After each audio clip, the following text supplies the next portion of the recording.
دوستو، آج ہم لوگ بات کریں گے کلاسیکیت کے بارے میں۔ آپ لوگ یہ سنتے رہتے ہیں کہ یہ غزل کلاسیکی ہے، یہ صنف ادب کلاسیکی ہے، کلاسیکی رجحان، اس طرح کی بہت سی باتیں آپ لوگ سنتے رہتے ہیں۔ لیکن سوال یہ ہے کہ آپ کے ذہن میں یہ بات آئی ہوگی کہ کلاسیکیت ہے کیا چیز؟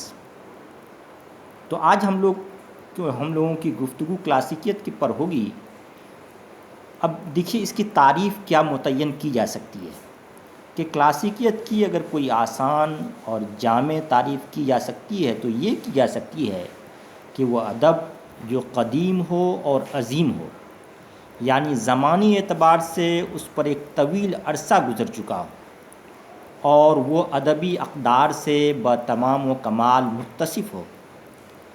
مغربی مصنف سانت بیو نے کلاسک کی تعریف کرتے ہوئے لکھا ہے کہ عام طور پر کلاسک کا لفظ اس قدیم مصنف کے لیے استعمال کیا جاتا ہے جس کی حد درجہ تعریف و توصیف ہو چکی ہو، جس کی جامعیت و انفرادیت مسلم ہو اور جس کی تعریف سے ہر کس و ناقص واقف ہو۔ یہ تصور جو ہے، یہ کلاسیکیت کا تصور، یہ یونان اور روم سے ہمارے یہاں درآمد ہوا ہے۔ یونان اور روم کی تہذیب، عمارت، طرز حیات اور ادب سے یہ تصور متعلق ہے۔ ادب کے حوالے سے کلاسیکیت کا استعمال دوسری صدی کے لاطینی مصنف آلس جیلس نے کیا۔ اس لفظ کا اطلاق اس مصنف پر کیا گیا جو قابل ذکر ہو، جس کی خاص اہمیت ہو اور تخلیقی سطح پر عوامی مزاج سے الگ ہو۔ اس طرح آلس جیلس نے ایسے تمام مصنفین کو اپنی فہرست سے خارج کر دیا جو عوام یا عوامی زبان سے وابستہ تھے۔ اس سے دو باتوں کا پتہ چلتا ہے۔ ایک تو یہ کہ وہی مصنف اس ذیل میں آ سکتا تھا جو طبقہ خواص کے مذاق کی ترجمانی کرتا ہو، اور دوسرے یہ درجہ بندی اسی وقت ممکن ہے جب کسی زبان کا ادب اتنی ترقی کر چکا ہو کہ اس میں ادب اور ادبی اقدار کی درجہ بندی کی جا سکے۔ یہ بات اس لیے بھی اہم ہے کہ غیر ترقی یافتہ ادبیات میں یہ درجہ بندی ممکن نہیں ہے۔ کلاسیکل کی ایک تعریف یہ بھی کی گئی ہے کہ وہ مصنفین جو کسی بھی زبان میں ایک مثال اور ایک نمونے کا درجہ رکھتے ہوں۔ کلاسک کے تصور میں روایت بننے اور اس روایت کے تسلسل کو زندہ رکھنے کا تصور موجود ہوتا ہے۔ اس روایت کی کوکھ سے فیشن اور روایت کی نئی نئی کوپلیں پھوٹتی ہیں۔ کلاسک کے لیے ضروری ہے کہ ایک طرف وہ اپنی پیدا کردہ روایت کو مضبوط بنا کر آگے بڑھائے اور ساتھ ساتھ خود بھی زندہ اور باقی رہے۔ کلاسیکی فن پارہ ہر اعتبار سے اپنے آپ میں مکمل ہوتا ہے۔ طرز بیان، اسلوب، قواعد اور فن کے مقررہ اصول و ضوابط پر اس میں خاص زور دیا جاتا ہے۔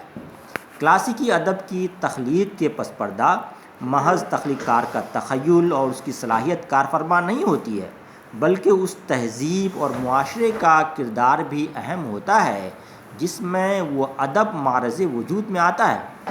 کلاسیکی ادب کے پس پردہ ایک کامل تہذیب اور مستحکم معاشرے کا ہونا شرط ہے۔ کلاسیکیت کے تصور میں بشر دوستی کا پہلو بھی حاوی ہوتا ہے۔ اس ضمن میں سانت بیو کے خیالات غور کرنے کے قابل ہیں۔ وہ کہتا ہے کہ صحیح معنی میں وہ مصنف حقیقی کلاسک کے ذیل میں آتا ہے جس نے ذہن کو ترقی دے کر آگے بڑھایا ہو، جس نے اسے مالا مال کیا ہو، جس نے فکری سرمائے میں بیش بہا اضافہ کیا ہو، جس نے واضح طور پر اخلاقی صداقت دریافت کی ہو، جس نے انسان کے اندر دائمی جوش و جذبہ پیدا کیا ہو، جس نے اپنی فکر، مشاہدہ یا ایجاد کے ذریعے ذہن انسانی کو وسعت اور عظمت عطا کر کے حسن اور لطافت کی تہذیب کی ہو، جو اپنے مخصوص انداز میں سب کے لیے ہو اور سب سے مخاطب ہو، جس کا طرز ادا ایسا ہو جو ساری دنیا کو اپیل کرے، جس کا انداز ایسا ہو جو جدت کی بدعت کے بغیر بھی نیا ہو۔ کلاسیکیت کی تعریفات کے پیش نظر ایک وضاحت ضروری ہے، وہ یہ کہ اگر کسی مصنف کی تحریر میں حیت و مواد میں توازن ہو، اظہار کا باریک فرق ہو، مذاق کی پاکیزگی ہو، لفظوں کو برتنے میں سلیقہ اور انفرادیت موجود ہو، تو کیا اسے کلاسیکی کہا جا سکتا ہے؟ اس کا جواب یقینی طور پر نفی میں ہوگا۔ اس طرح اوسط درجے کے تمام مصنفین کلاسیکی زمرے میں شامل ہونے کے حقدار ہو جائیں گے۔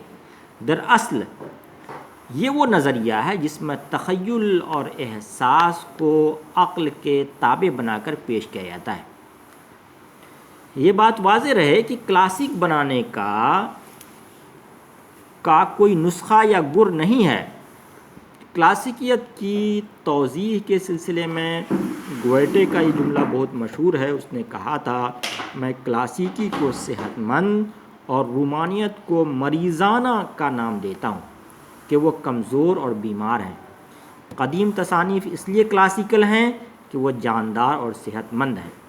امید ہے کہ آج کی اس گفتگو سے کلاسیکیت کے بارے میں بہت سی باتیں آپ لوگوں نے سمجھی ہوں گی۔